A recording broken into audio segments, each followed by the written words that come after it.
समझेंगे। ये कुछ एनिमल किंगडम के एक्स्ट्रा पॉइंट्स हैं जो अगर आप कर लेंगे तो उस एनिमल किंगडम बहुत आसान हो जाएगा। ये विपिन सर की ट्रिक है ना।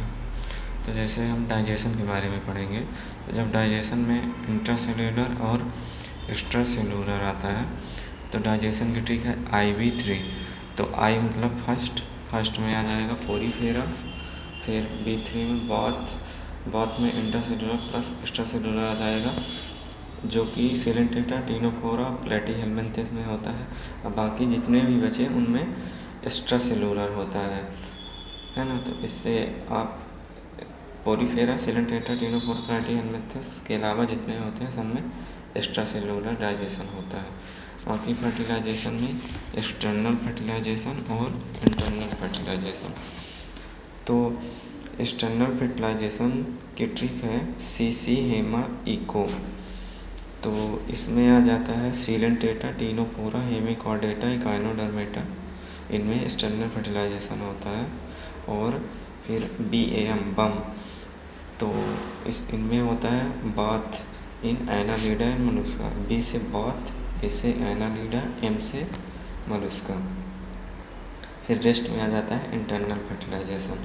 बाकी जितने भी बचे उनमें इंटरनल फर्टिलाइजेशन। इस पूरे चार्ट को आपको एक पेज पे लिख के NCERT में चिपका लेना है।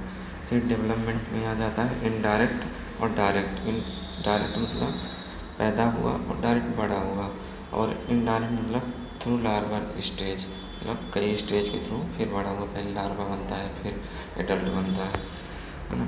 तो डेवलपमेंट में आ जाएगा डायरेक्ट टू इनडायरेक्ट दोनों होता है बाथ इन A3 मतलब एस्के हेल्मिन्थेस, एनेलिडा, आर्थ्रोपोडा, तीनों सीक्वेंस में ही है।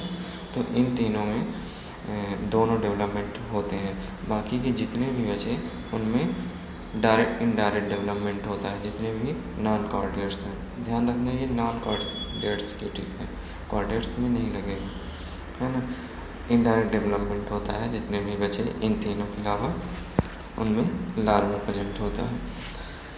फिर आ जाता है सेक्सेस में पोरीफेरा से प्लेटीहेल्मिन्थेस तक बाइसेक्सुअल होता है, और एस्के हेल्मिन्थेस से क्वाड्रेटा तक यूनिसेक्सुअल होता है। फिर एक्सेप्ट है, इसमें एक एक्सेप्शन है, वो है एनेलिडा। तो एनेलिडा में दोनों सेक्सेस पाए जाते हैं, यूनिसेक्सुअल बाइसेक्सुअल दोनों। फिर अब ये बहुत अच्छी ट्रिक है डाइजेस्टिव सिस्टम, सर्कुलेटरी सिस्टम और रिस्पायरेटरी सिस्टम में। जैसे डाइजेस्टिव सिस्टम हो गया तो उसमें एस्के हेल्मिन्थेस से डाइजेस्टिव सिस्टम प्रेजेंट होता है। NCERT के दूसरे पेज में लिखा हुआ है, एनिमल किंगडम के दूसरे पेज में, कि प्लेटीहेल्मिन्थेस में इनकम्प्लीट डाइजेस्टिव सिस्टम होता है। इनकम्प्लीट मतलब एक ही साइड माउथ और एनस प्रेजेंट है। तो इनकम्प्लीट आपको याद कर लेना है प्लेटीहेल्मिन्थेस में, और बाकी सब में डाइजेस्टिव सिस्टम होता ही नहीं है। डाइजेस्टिव सिस्टम स्टार्ट होता है एस्के हेल्मिन्थेस से, फिर सर्कुलेटरी सिस्टम स्टार्ट होता है एनेलिडा से, और रिस्पायरेटरी सिस्टम स्टार्ट होता है आर्थ्रोपोडा से। आर्थ्रोपोडा के नीचे जितने भी फाइलम आते हैं नॉन कॉर्डेट, उनमें ही रिस्पायरेटरी सिस्टम पाया जाएगा।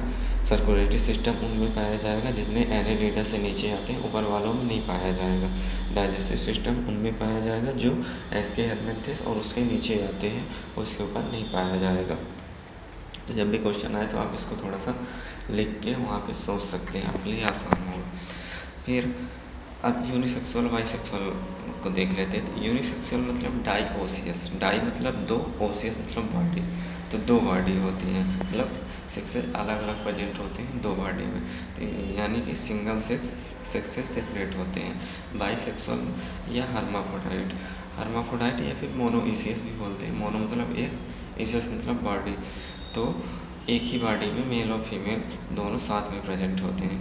तो ये था ओवरऑल पॉइंट। अगर आप इसको कर लेते हैं तो आपका मतलब बहुत आसान हो जाएगा एनिमल किंगडम। यही पॉइंट्स होते हैं जो बहुत कंफ्यूजिंग होते हैं, है ना। अगर आप आगे बताएंगे किस टॉपिक पे लाना है तो मैं उस पर वीडियो बनाऊँगा। Okay bye.